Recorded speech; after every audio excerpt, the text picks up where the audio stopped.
안녕하세요. 이것만 알면 경매 전문가. 저의 18년 경력의 경매 노하우를 여러분에게 몽땅 전수해 드리겠습니다. 오늘은 제1강으로 경매 강의를 시작할 거고요. 저는 크라우드 자산관리 MPL 전문법인이고 선호부동산 중개법인 경매 전문법인의 대표자 이정모라고 합니다. 여기 보시면은 이메일 주소가 있는데 혹시 궁금하신 게 있으면은 이메일 주소를 해주시면은 제가 최대한 빨리 모든 걸 답변 드리도록 하겠습니다. 물론 전화번호도 나중에 공개해 드릴 건데 너무 많이 오면은 제가 또 다 처리할 수가 없으니까 우선 이메일 주소만 알려드리는 겁니다. 목차 1편 부동산 집행 절차. 여기에는 부동산 강제 경매, 부동산 경매라고도 얘기하는 거죠.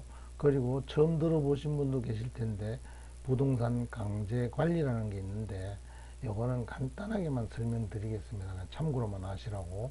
그리고 2편에 가서는 권리 분석을 해야 되겠죠. 등기 부상의 권리 관계와 등기 외적인 권리 관계, 임대차 분석이 주가 될 수도 있습니다만은 그걸 해드리도록 하고, 3편에서는 명도, 제가 명도 기법이라고 쓰긴 했습니다만은 명도에 대해서 보통 초보자분들이 가장 어렵게 생각하는 부분이 명도거든요. 잔금을 다 냈는데 현재 거주하고 있는 사람이 나가질 않아요. 그랬을 때 어떻게 해야 되는지 거기에 대해서 공부해 보도록 하고요. 4편에는 유치권 및 법정지상권 등에 대해서 공부할 것이고, 5편에서는 NPL이라고 그러죠. Non-Performing Loan, 이제 부실채권이라고 얘기를 합니다. 예, 그걸 좀 공부할 거고요. 이거는 물론 개인이 취득할 수는 없습니다만 투자할 수 있는 방법은 또 있거든요. 이때 배당 실무도 공부하려고 합니다. 일반적으로 부동산 경매 권리 분석하고 낙찰받을 때는 배당에 대해서 거의 몰라도 되는데 특수한 경매 사건을 빼고는요. 근데 이 MPL에 대해서는 배당 실무를 모르면 되질 않아요. 말하자면 우리가 실무에서 얘기하는 선순위 배당이라고 그러는데, 제가 제 첫 번째 건조당권을 사가지고 있는데 그게 예를 들어서 10억짜리인데 거기 앞에 국세나 지방세 중에서 우선 배당되는 거 또는 소액 임차인으로 우선 배당돼 나가는 금액이 많다면은 제가 잘못하면 이게 손실을 볼 수도 있거든요. 이래서 배당 실무를 알아야 되는 겁니다. 그리고 중요한 거는 우리가 경매를 아무리 이런 쪽으로 공부를 많이 해도 실전을 안 하면은 어디 가서 대학 교수나 강의하려고 목적을 둔다면 모르겠습니다만은 투자하기에는 맞지 않거든요. 그래서 실전을 많이 하려고 그럽니다. 네, 그래서 실전을 하는데 제가 임의로 선정해서 하는 걸 우선 하는데 여러분들이 요청해 주시면은 그 경매 사건 위주로 하려고 합니다.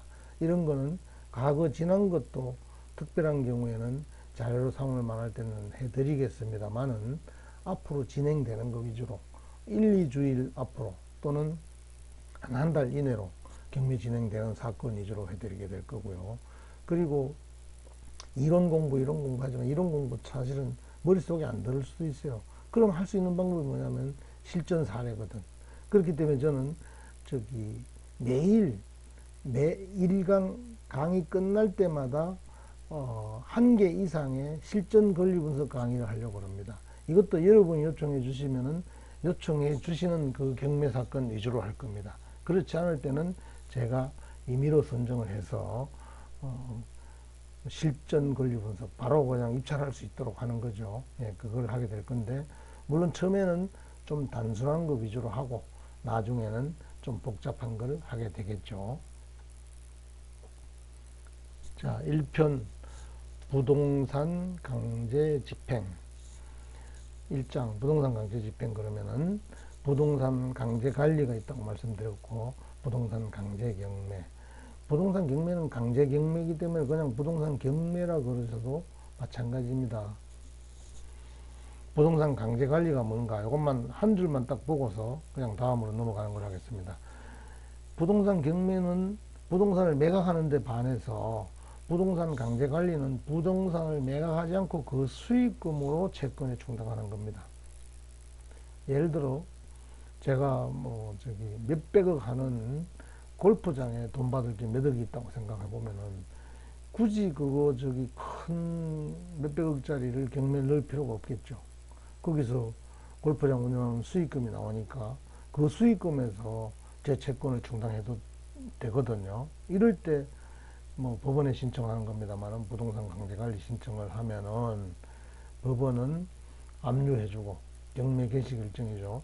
그리고 관리인을 뭐 1명 또는 10명 그 이상도 둘 수 있겠죠. 필요 있는 만큼 두고서 그 골프장을 운영해 가지고 수익금이 나오면 제 채권에 충당해 주는 거죠. 만약에 저 말고 또 다른 채권자들이 있다면은 그 배당 순서에 따라서 배당을 해주게 되는 거죠. 이게 부동산 강제 관리입니다. 부동산 경매, 뭐 강제 관리와 반대 개념이라고 할 수 있겠죠. 부동산을 매각해서 경매해서 그 대금으로 채권에 투자하는 겁니다. 자, 부동산 경매 본격적으로 들어가 본다면은 부동산 경매란 무엇인가? 간단하게 채무자의 담보재산 부동산을 강제로 매각해 가지고 환가해서 배당해 주는 거죠. 그죠? 예. 그렇게 이해하시면 될 겁니다. 더 법리적으로 뭐 길게도 설명할 수 있습니다만은 그게 뭐 굳이 필요할 것 같지는 않고, 경매의 종류를 살펴보면은 강제경매, 임의경매, 동산경매, 실질적 경매, 형식적 경매로 분류할 수가 있을 텐데, 여기서 실질적 경매라 그러면은 형식적 경매하고 대비되기 때문에 말하는 것 뿐이지, 어쩌보면은 부동산 임의 경매를 얘기하는 겁니다. 예. 하나씩 살펴보면은 강제 경매는 담보권이 없는 확정된 판결문이나 또 확정된 직업 명령 또는 공정된 금전 채권 문서, 공정증서라고 얘기하는 거죠. 또는 가집행 선고부 판결, 1심 이기고 나면은 가집행할 수 있다, 이런 조건으로서 판결문을 받으면 집행할 수 있거든요. 뭐 고등법원이나 대법원까지 가기 전에 이런 것들이 가집행 선고부 판결이 되는 거죠. 즉 제가 돈을 빌려주는데 상대방한테 부동산 담보를 잡지 않고 돈을 빌려주고 영수증만 하나 받아놨다 또는 공정증서를 받아놨다, 이럴 때 하는 게 강제경매다, 이렇게 이해하시면 되겠습니다. 부동산 임의경매, 이거는 뭐 건저당권이나 저당권이나 질권이나 유치권이나 전세권이나 담보가등기를 부동산에 해놓은 거를 가지고 채무자가 돈을 안 줄 때 신청하는 게 부동산 임의경매입니다. 쉽게 얘기해서 은행에서 담보 제공하고 돈을 빌리잖아요. 근데 이자를 안 내면 은행에서 가만히 있지가 않죠. 경매 넣잖아요. 그게 임의경매다, 이렇게 생각하시면 되는 겁니다. 그리고 동산경매는 뭐 자동차, 차 경매하는 게 대표적인 거죠. 뭐 선박이나 이런 것도 있을 수 있지만은 차 경매가 동산경매다. 동산 그러면 부동산하고 반대되는 개념이잖아, 그죠? 그리고 실질적 경매는 아까 말씀드렸지만은 임의경매를 얘기한다, 이렇게 생각하시면 돼요.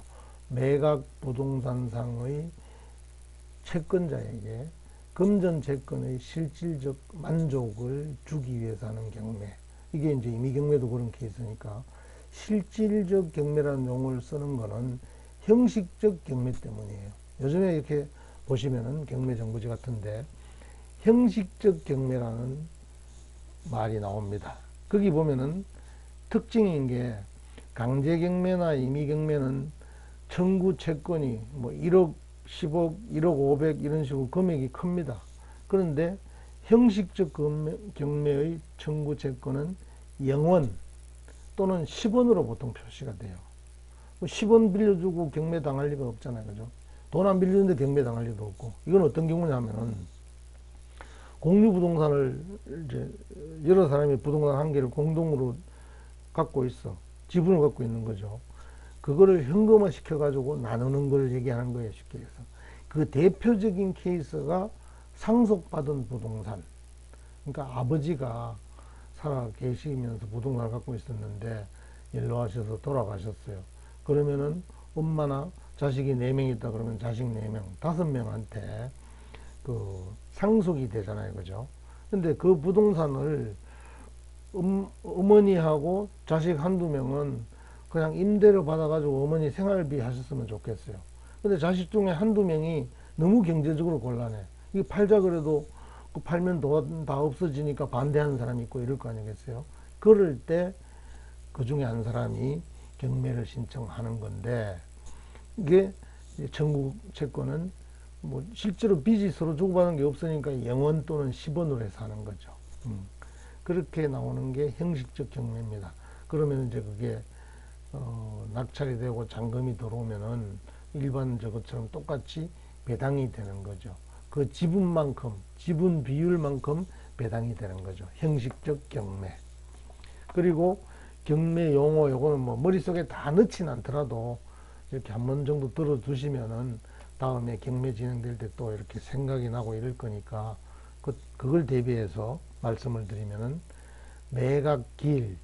매각기일은 결국은 입찰기일을 얘기하는 겁니다. 매각결정기일. 이거는 매각기일부터 통상 일주일 뒤에 날짜가 잡혀요. 법적으로는 뭐 일주일 이내라고 되어 있는데 일주일 뒤에 잡히는데, 처음에 매각기일에 매각된 게 법률적인 하자 없이 잘 진행이 됐는지 어떤지 이런 걸 말하자면 법원에서 다시 살펴보고 매각결정기일에 매각 허가 또는 불허가 결정을 하게 되는 겁니다. 그리고 나서 또 일주일 동안은 이 매각 결정 허가 또는 불허가에 대한 이의 신청 기간, 항고라 그러죠. 그 기간이 되는 겁니다. 그런 부분은 다음에 또 설명드릴 기회가 있으니까 경매 용어 정리로 또 넘어간다면은 최고가 매수 신고인이라는 용어를 씁니다. 이거는 매수인을 얘기하는 거예요. 낙찰자, 낙찰 받은 사람. 그리고 차순위 매수 신고인. 이거는 최고가 매수 신고인이 1억에 어떤 물건을 낙찰 받아 가져갔어요.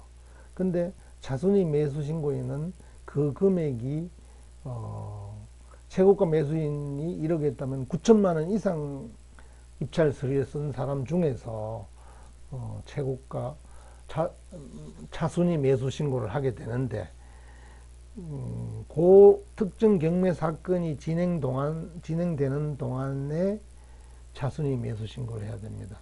예를 들어서 뭐 2018 1, 2, 3, 4, 5 사건인데 여기 딱 끝나고 1, 2, 3, 4, 5 사건이 진행될 때는 차순위 매수 신고를 받아주지 않습니다. 차순위 매수 신고를 하는 대표적인 케이스는 최고가 매수 신고인이 느낌에 그 소유자 또는 채무자와 이해관계인이에요. 그래서 경매를 지연시키려고 하는 목적이 있다고 느껴질 때 하는 경우가 많습니다. 만약에 그 사람이 최고가 매수 신고인이 잔금을 안 내잖아요. 그러면 차순위 매수 신고인에게 잔금을 내도록 하는 제도인데, 이때 차순위 매수 신고를 하면은 차순위 매수 신고인은 그 보증금을 그때 바로 찾아가지를 못합니다. 그리고 매수인 낙찰자는 말씀드렸고, 명도, 잔금을 내고 내게 나한테 소유권이 넘어왔는데 거기에 살고 있는 사람 때문에 내가 권리 행사를 제대로 못 하잖아요. 그러면 그 사람을 내보내는 작업을 해야 되는데, 이거는 두 가지 방법이죠. 뭐 자세하게 설명은 다음에 하겠지만은, 나가서 이사비 얼마 줄 테니까 나가 하고 합의 보는 거 하고, 그렇지 않으면은 강제 집행해서 내쫓아내는 거죠. 이걸 명도라고 합니다. 경락잔금, 낙찰잔금 그러기도 하고, 이 경매는 입찰 보증금이 들어가면 이게 결국은 계약금이 되는데 중도금이라는 게 없어요. 바로 잔금을 내야 돼요. 이걸 경락잔금이라고 얘기하는 겁니다. 일반 부동산 매매에서는 금액이 좀 웬만큼 되니까 몇 억 정도 이렇게 적어도 계약금, 중도금, 잔금을 내잖아. 그죠? 경매에서는 중도금이 없다는 거. 그리고 각하와 기각, 머릿속에 정확히 안 넣어도 됩니다. 각하, 대통령 각하는 아니고요. 소송 또는 절차상의 요건의 험결이나 부적법 등을 이유로 해가지고 본안 심리를, 재판 자체를 거절하는 걸 말하는 거예요. 각하는. 그리고 기각, 소송이나 이의제기에 대한 신청이 아무 이유가 없어. 그래서 법원에서 재판해 줄 이유가 없기 때문에 배척하는 거예요. 배척하는 법원의 결정 또는 판결을 기각이라고 얘기를 합니다. 자, 경매에서 다음 단어 나오는 거, 변경, 연기가 나오죠. 변경 그러면은 절차상의 하자 등으로 지정된 매각 기일에 경매를 진행시킬 수 없는 경우에 법원의 직권으로 경매 기일을 변경을 합니다. 이거를 변경이라는 것이고, 연기, 이해관계인의 신청에 의해서 경매 신청 채권자의 동의하에 입찰 기일을 미루는 것을 연기라고 합니다. 근데 실무에서는 연기 신청을 해도 법원 문건 자료에는 변경으로 표시가 되더라고요. 그리고 정지, 채권자 또는 이해관계인의 신청에 의해서 경매 진행 절차를 정지시키는 것을 정지라고 얘기를 합니다. 정지는 요즘에 많이 되는 사유가 개인 회생 신청을 해. 그럼 개인 회생 신청해서 인가 결정이 나요. 그러면은 경매 그 결정문을 가지고 해당 경매계에다가 접수를 하면은 그 경매에서는, 그 경매계에서는 그 경매 사건을 정지시켜 줍니다. 근데 임의 경매인 경우에 다음에도 설명할 기회가 있습니다만은 한 6개월, 8개월 또는 1년 좀 넘게 경매가 진행이 안 되고 정지가 돼 있어요. 그랬다가 그 회생 신청한 게 결정이 나고 또 빚을 상환해 주는 걸 뭐라 그러죠? 그 상환 절차를 개시하게 되면은 그 서류를 이해관계인, 즉 채권자죠, 경매계에다 접수하면은 임의 경매는 다시 진행을 시켜줍니다. 취하, 경매 신청 채권자가 채무자, 소유자인 경우가 많죠. 협의해서 경매 신청을 철회시키는 거예요. 이런 케이스는 채무자가 예를 들어서 채권자 찾아가서 원금하고 이자하고 경매 들어갔으니까 경매 신청하는 그 비용이죠. 경매 집행 비용까지 다 갚아주면은 취하 안 시켜줄 이유가 없잖아요. 그죠? 그럴 때 취하라고 얘기하는 거고, 그 다음에 취소. 경매 진행 중에 부동산의 멸실이나 소유권을 상실하는 경우, 경매 들어간 물건이, 건물이 있는데 불이 났어요. 아니면 비가 많이 와서 떠내려갔어. 그러면은 부동산 건물 자체가 멸실되고 없는 경우이잖아요. 멸실됐기 때문에 경매 대상이 없어지기 때문에 취소시키게 되는 겁니다. 그리고 소유권을 상실한 경우는 제가 어떤 부동산을 취득을 했는데 원인 무효 소송에 걸려서 제가 졌어요. 그러면은 이 부동산 소유권은 전이나 그 이긴 사람한테 명의를 돌려줘야 되잖아요. 이럴 경우에 소유권을 상실하게 되니까 경매는 진행할 수가 없는 거죠. 이럴 때 취소라고 그러는 겁니다. 또 개별 매각과 일괄 매각이 있는데, 이거는 대표적인 케이스가 1층은 필로티 공법, 2층, 3층, 4층, 5층, 6층도 올라갈 수 있습니다. 보통 그렇게 집을 지은 경우 중에서 아파트처럼 호수별로 등기가 되는 것. 그런데 그 호수가 2층에 2개, 3층, 4층, 5층까지 해서 각 2개면은 8세대잖아요. 근데 그 소유주가 한 명이든지, 한 명이면서 공동담보를 넣었을 경우에 그 물건을 10개를 개별 매각할 것이냐, 일괄 전체 매각할 것이냐, 이거를 결정하는 건데, 예를 들어서 그 통 다세대가 20억짜리예요. 근데 공동으로 담보 설정된 게 10억밖에 안 된다 그러면은 그 전체를 매각하는 거는 소유자도 보호가 돼야 되는데 너무 불합리하잖아요. 그렇죠? 그럴 때 개별, 낱개로 호수별로 경매를 진행하는 거죠. 이게 개별 매각이고, 반대로 그 20억짜리에 20억 이상의 설정이 돼 있어. 그러면 이자까지 하면 20억이 훨씬 넘어갔죠. 이럴 경우에는 일괄 매각을 해야 돼. 이거는 이제 채권자를 더 보호해 줘야 되는 거잖아요. 어차피 채무자는 뭐 다 잡혀 먹었으니까 전체를. 그럴 경우에 부동산의 그 부동산을 한 사람한테 매각시키는 게 더 효과적이다. 이럴 때 매각하는 게 일괄 매각입니다. 그거는 또 다른 이유도 있을 수 있어요. 뭐 부동산의 위치나 형태, 이용 관계 등을 종합적으로 판단해 가지고 개별 매각할 것이냐, 일괄 매각할 것이냐를 결정하게 되는데, 이거는 경매 신청 채권자가 신청할 수도 있고, 그걸 보고 법원이 결정해 주기도 합니다. 또 법원 스스로도 직권으로 일괄 매각할 것인지 개별 매각할 것인지를 결정하기도 합니다. 강제 경매와 임의 경매는 위에서 말씀을 드렸고요. 배당 요구 종기일, 배당표, 소액 임차인, 그냥 임차인도 있죠. 대항력, 인도명령, 명도소송. 이 외에도 경매 용어가 많이 있지만 이 정도만 알고 계시고, 또 추가되는 건 추가로 들어보시면 될 거로 생각합니다. 3장 부동산 경매 절차. 부동산 경매 절차는 민사집행법에 의한 강제집행 절차입니다. 부동산 소유자, 채무자가 경매 진행되고 있는데 법원 찾아가서 싹싹 빈다고 경매를 정지시켜주지 않습니다. 진행합니다. 강제적으로. 네.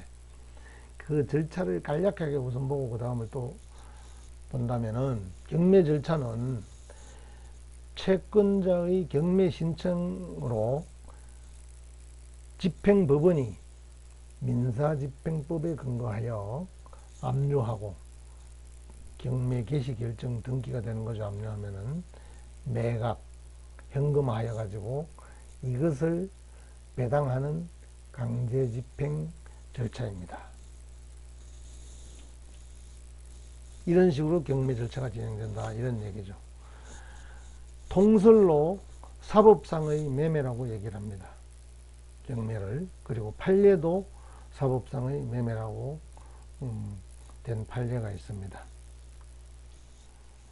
자, 절차를 보면은 매각기일의 지정. 집행법원이 부동산을 매각하기 위해서는 우선 매각기일하고 매각결정기일을 지정해야 됩니다. 지정하고 나면 가만히 있으면 안 되죠. 이를 공고해야죠. 공고하는 거는 이제 집행법원은 뭐 최고나 현황조사, 감정평가, 최저 매각 가격 결정 등의 절차가 모두 끝나고 나서 경매 절차를 취소할 사유가 없으면은 직권으로 매각 기일을 정해서 공고를 합니다. 민사집행법 104조 1항에 나와 있습니다. 2번 최초 매각기일, 매각결정기일의 지정은 뭐 경매 물건하고 같이 그 처음에 신문 공고를 하고, 또 법원 경매 사건 검색해 보면은 매각기일이나 매각결정기일이 나타나잖아, 그죠? 그리고 그 다음에는 이 경매 사건 이해관계인에 대한 통지를 하고, 배당 요구 종기일부터 1일 안에 보통 이해관계인에게 통지를 합니다.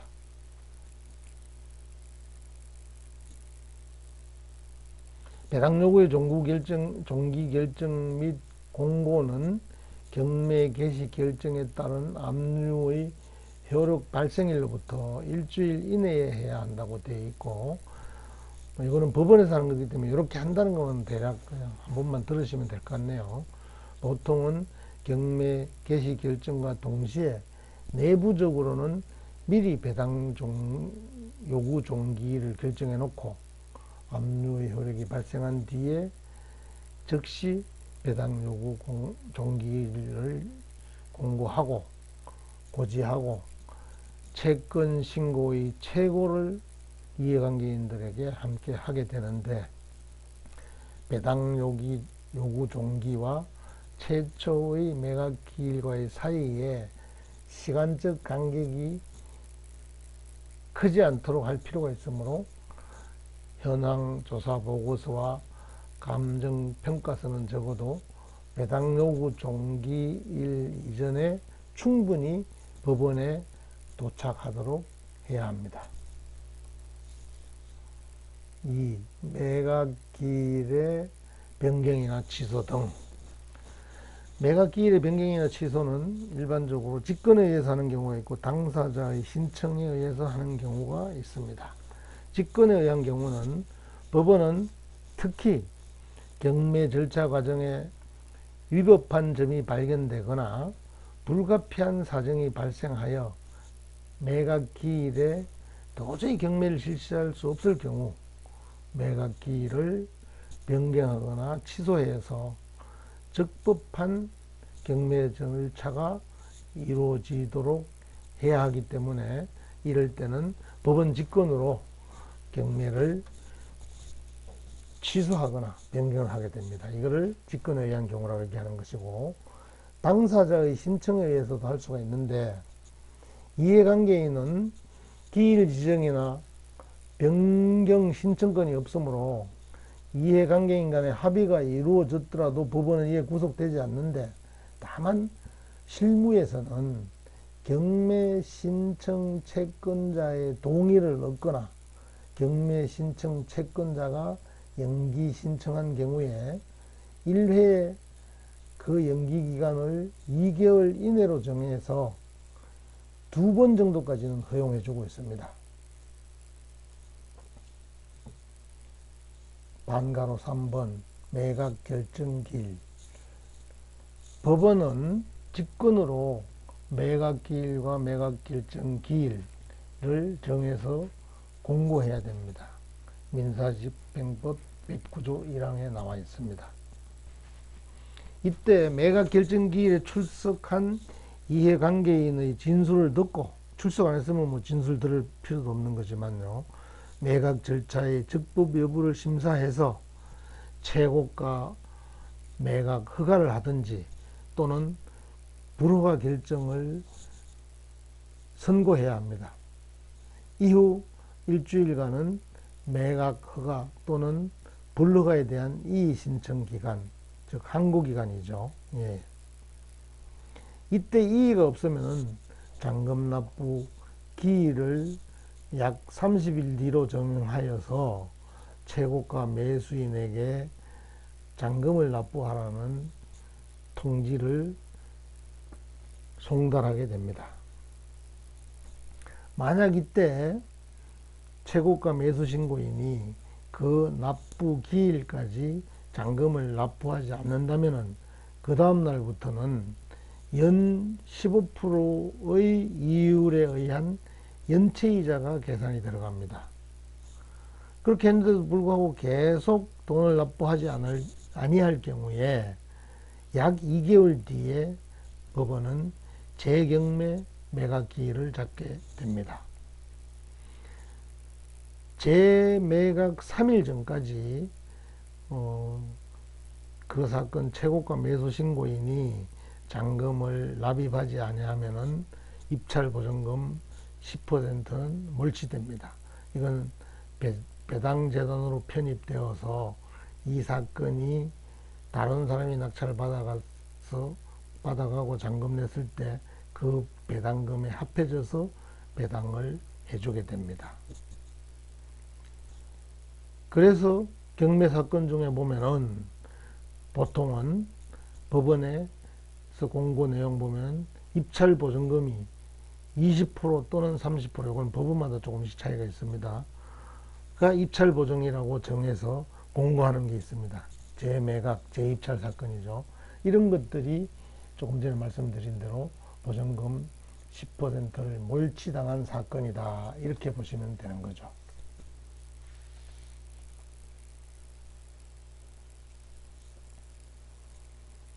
자, 오늘은 여기까지 강의를 하고 바로 연이어서 권리 분석을 함과 동시에 실사례, 경매 실전 사례를 분석해 드리는 절차로 넘어가겠습니다. 실전 권리 분석이라고 했고, 말소 기준 권리.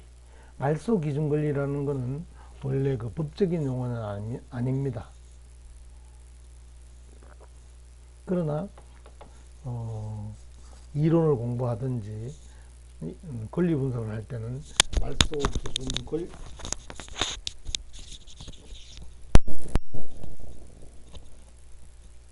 실제 권리 분석할 때는 말소 기준 권리라는 용어를 사용하기 때문에 말소 기준 권리라는 말을 쓰는 거라고 생각하시면 되겠고요. 경매에서 부동산이 낙찰될 경우 해당 부동산에 존재하는 권리 중 말소되는 것과 인수되는 게 있을 수 있거든요. 이거를 가르는 기준되는 권리가 말소 기준 권리다. 특별한 일이 없는 한 말소 기준 권리 뒤에 오는 권리들은 모두 말소가 됩니다. 말소 기준 권리의 종류는 건저당권, 저당권, 가압류, 압류, 담보가등기, 또 경매 개시 결정 등기, 결국은 집행권을 가지고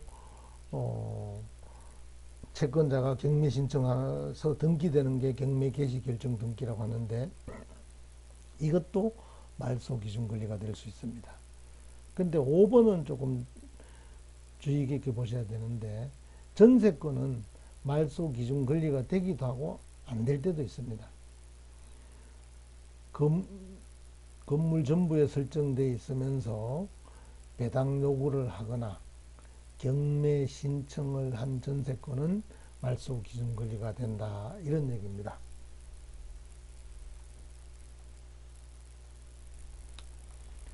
자, 이 사건은 10월 8일 날 서울 동부법원에서 경매가 진행되는 사건인데, 이 물건을 가지고 권리 분석하는 걸 한번 보도록 하겠습니다. 이 사건은 서울 동부법원 2018 타경 11975 가로 열고 1번 이렇게 돼 있죠. 경매 사건에서 보면은 2018 타경이라고 하는데, 그냥 2018-1197호라고 되어 있더라도 다시가 타경을 의미하는 겁니다. 이 아파트는 서울 강동구 천호동 565번지 현대 코아 아파트 상가 18정 1805 사건이고, 여기 보시면은 건물 면적이 59.9 18평이네요. 그러면 보통 우리가 얘기하는 분양평수로 25평형. 여기서 청구 금액은 청구 채권이죠. 2억 3,500만원. 감정가는 3억 1천. 한 번 유찰돼서 3억 2,800이 되어 있고, 입찰 보증금은 10% 3,280만원. 그러면 이거는 재경매 사건이 아니라는 얘기죠. 10%니까 보증금이. 그리고 이제 개시 결정은 3월 5일 날 났네요. 2018년. 개시 결정 신청한 거는 2월 28일 날 했는 것 같고요. 감정은 법원에서 감정 내려가지고 감정 명령 내려서 감정 평가기에서 감정을 하잖아요. 3월 22일 날 했다는 얘기입니다. 이 감정 기일도 좀 눈여겨 보실 필요가 있어요. 감정 기일이 예를 들어서 2년 전이라면은 지금 현재 아파트하고 그때 아파트하고 시세 차이가 많이 나잖아요. 그죠? 물론 요즘에 3월달하고 지금 현재 9월달하고는 서울 같은 경우 아파트 가격 차이가 많이 납니다. 그러니까 감정가가 보통 시세를 반영하는데 그 시세가 현재 아파트 가격보다는 좀 쌀 경우가 많이 있다, 이런 말씀이죠. 그리고 배당 종기일 그랬는데 정확히는 배당 요구 종기일, 이 입찰 기일, 입찰일이라고 되어 있죠. 매각 기일은 2018년 10월 8일 월요일 10시, 10시부터 시작한다는 얘기입니다. 보통 그 접수할 때까지 시작해서 한 70분 하니까 11시 10분 정도에 접수 마감을 하게 될 겁니다. 차기 예정일은 아직 미정인 상태고요.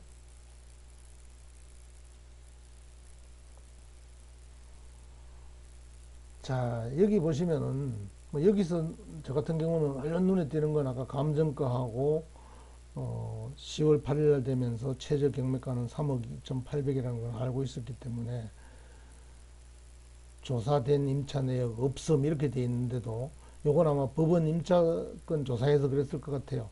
근데 전입 세대가 나온단 말이지. 요 날짜 이후로 누군가요 전입했다는 얘기죠.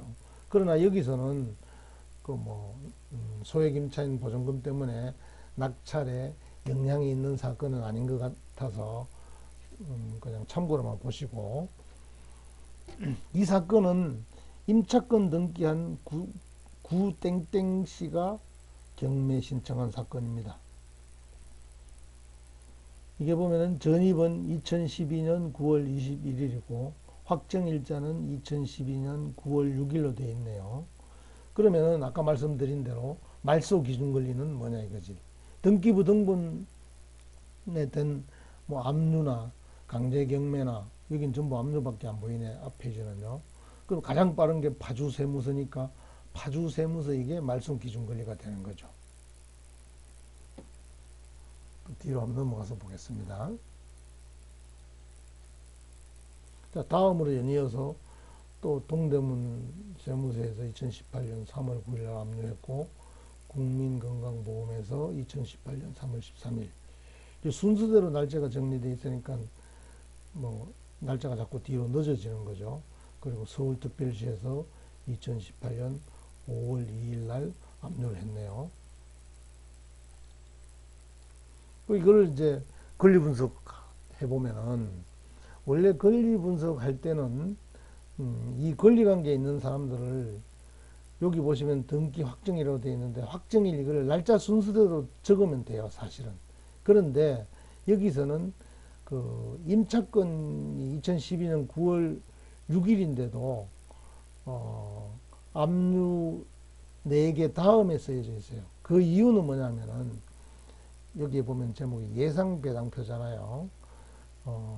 순서대로 적어서 분리하는 게 편한데, 예상배당표는 이 구땡땡 임차권보다도 먼저 그 배당되는 게 있습니다.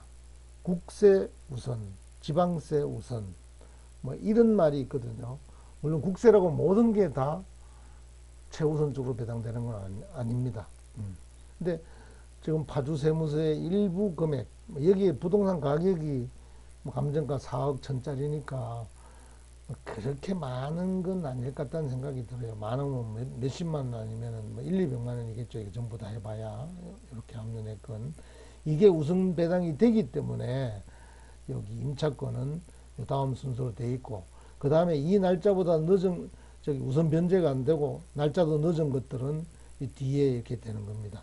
그런데 이것들을 뭐 권리 분석 제가 해서 뭐 올린 거니까 보면은, 이 말소 기준 권리보다도 앞서는 이 임차권은 배당이 다 될 거고요. 이유는 2억 3,500밖에 안 되는데 최저 매각가가 3억 2,800이잖아요. 이 사건도 낙찰 받으려면 3억 2,800 가지고 낙찰을 못 받을 겁니다. 이 금액보다도 뭐 몇천 정도는 올라갈 거예요, 아마. 그렇다면 3억 2,800만 원만 가지고 기준으로 하더라도 여기 있는 사람들이 다 배당을 받고도 받을 수 있는 금액이기 때문에 이걸 기준으로 배당을 하게 된 겁니다. 이런 경우에 부동산 시세보다는 채무가 적다고 보여지기 때문에 혹시 경매가 뭐 취하될 수도 있겠죠. 그러나 어쨌거나 말소 기준 권리로 살펴볼 때 낙찰자가 인수할 거는 아무것도 없다. 그러니까 아주 깔끔한 물건이죠. 경매에서는. 그렇게 보시면 되겠습니다. 자, 이렇게 말씀을 드렸는데 아까 경매정보지에 나와 있는 뭐 압류나 임차권 등기나 뭐 이런 것들 보셨잖아요. 그러나 이거를 이 등기사항 전부 증명서라고 그러죠. 등기부 등본 떼가지고 일일이 한 번은 그 대조를 해볼 필요가 있어요. 뭐 혹시 경매정보지에서 잘못 적었으면 안 되니까. 그리고 또 중요한 거는 전입세대 열람하는 거 있잖아요. 이거 저기 경매정보지 가지고 해당 동사무소에 가시면은 300원인가 내면 이걸 해주거든요. 신청 서류 쓰고.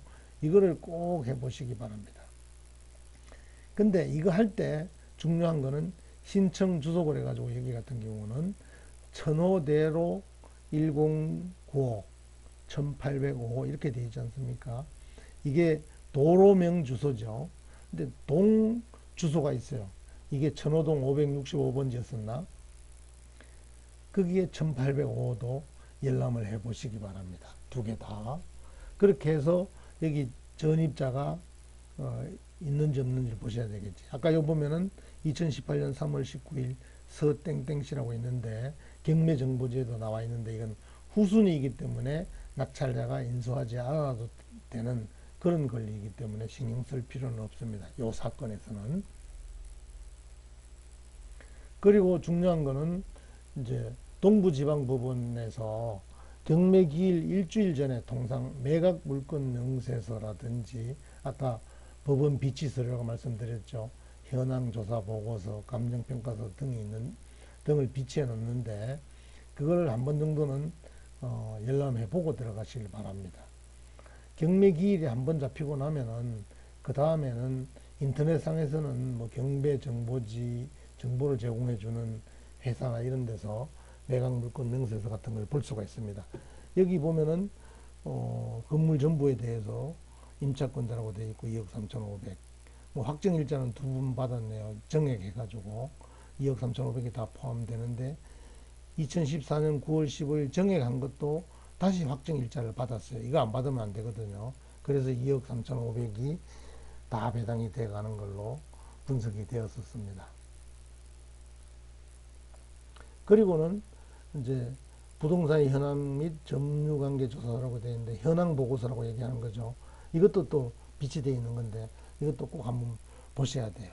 보셔가지고 소재지 똑같이 되어 있죠.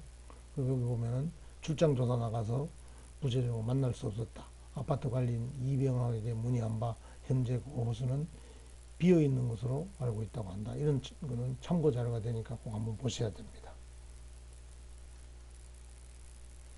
그리고 아까 제가 이 사건은 감정가 4억 천인데 혹시 경매가 취하될 수도 있다. 이런 말씀을 드렸었죠. 그러려면 입찰하기 전날 또는 저 같은 경우는 입찰하는 날 아침에 한 9시쯤에 대법원 경매 또는 대한민국 법원 경매라고 인터넷에서 검색하면은 이걸 검색할 수 있는 창이 뜹니다. 여기 보시면은 10월 8일 매각기일이라고 되어 있고 입찰법정은 동부지방법원 제101호네요. 최저 경매가는 3억 2,800이고 여기 뒤에 기일 결과가 아무것도 안 써 있어요. 만약에 연기 신청이 들어와서 법원이 결정을 했다면 여기에 변경이라고 쓰여 있습니다. 그걸 보시면 되는 거예요. 만약에 변경이라고 쓰여 있다면은 그 뭐 입찰하는 날 입찰 들어가신다 하더라도 헌일하는 거죠. 뭐 진행이 안 되니까. 그리고 여기 보시면 10월 8일이 매각기일이면은 아까 일주일 뒤라고 말씀드렸잖아요. 2015년 14시니까 오후 2시죠. 매각 결정기일. 매각 불허가냐 허가냐를 결정해서 법원이 또다시 여기다가 공고를 하게 될 겁니다. 자, 경매시장은 어찌 보면은 레드 오션이에요. 아주 현재는 과도한 경쟁 구도의 시장인데, 여기 그 다음에 블루 오션이라는 말이 있었죠. 경쟁하지 않는 미개척 시장. 경매 시장에서는 특수 물건이에요, 말하자면. 분석을 했는데 간단해. 그리고 누구나 웬만한 사람은 다 권리 분석할 수 있거든요. 그러면은 그것도 레드 오션이에요. 근데 여기서 저는 또 퍼블 오션이라는 용어가 있어서 여기다 올려놨는데, 이 말을 올려놓은 이유는 자신만의 특별한 아이템으로 레드 오션 시장이나 블루 오션 시장의 장점을 개척해 나간다, 이렇게 표시했습니다만은, 즉 말하자면은 나는 법정지상권 설립되어 있는 것만 전문으로 할 거야, 돈 벌기 위해서. 또는 토지만을 전문으로 할 거야, 뭐 예를 들어서.